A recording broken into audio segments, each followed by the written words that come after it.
Coaching is unlocking a person's potential to help them maximize their performance, helping them to learn rather than teaching them. And I kind of believe that coaching should really be something that's available to everybody, and the fact is, it is available to everybody.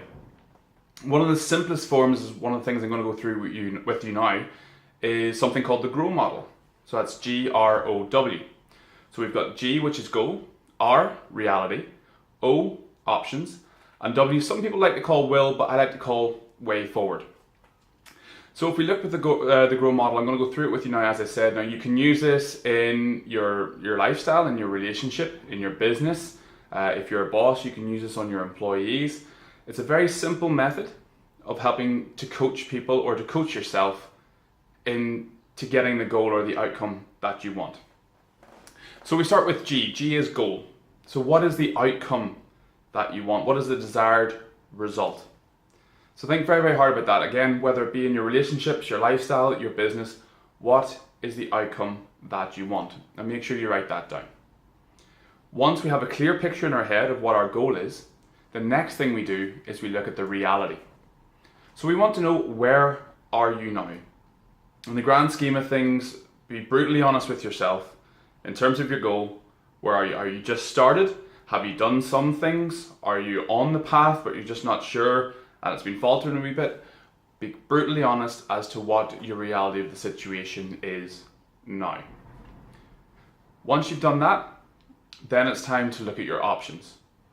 So a lot of people say 3 options. I like to kind of go for a minimum of 5. So if you have 5 options, there's definitely going to be something in there that we can use, but by all means keep going until there's nothing else that you can think of.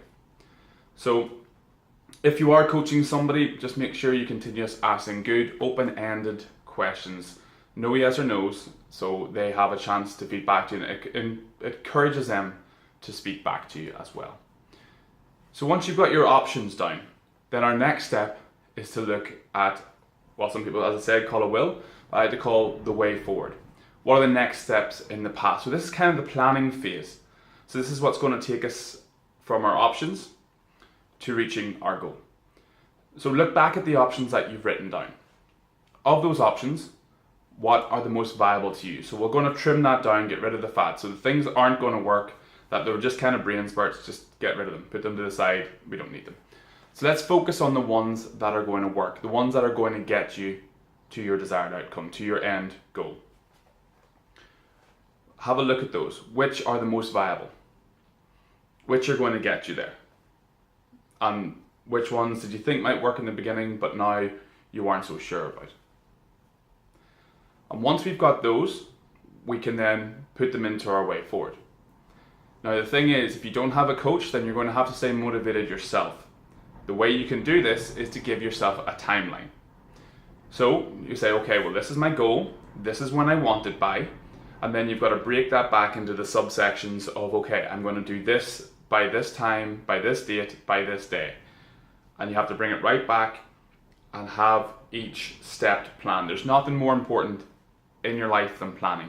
If your goal is fitness, you've got to plan your food. If you're not good at the gym, you got a trainer, you got to plan your routines. If it's business, you've got to plan your business plan.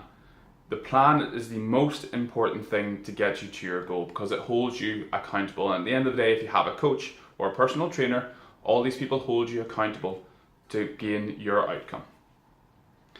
The next thing that you have to do, and it's an extra letter onto the GROW model, but it's also vitally important, is you have to evaluate. Each step of the way, you have to evaluate, because although you had one goal in the beginning and that goal was X, when you start to draw on your path, when you start to go on your journey, as you discover more things and you learn and you grow, you might find that this changes. So it is important to always be constantly evaluating, whether you say I'll evaluate every week or I'll evaluate every month. It is a vital, vital step, because it could be that you're heading in such a direction with such force towards your goal that you miss the slight changes and the slight pass.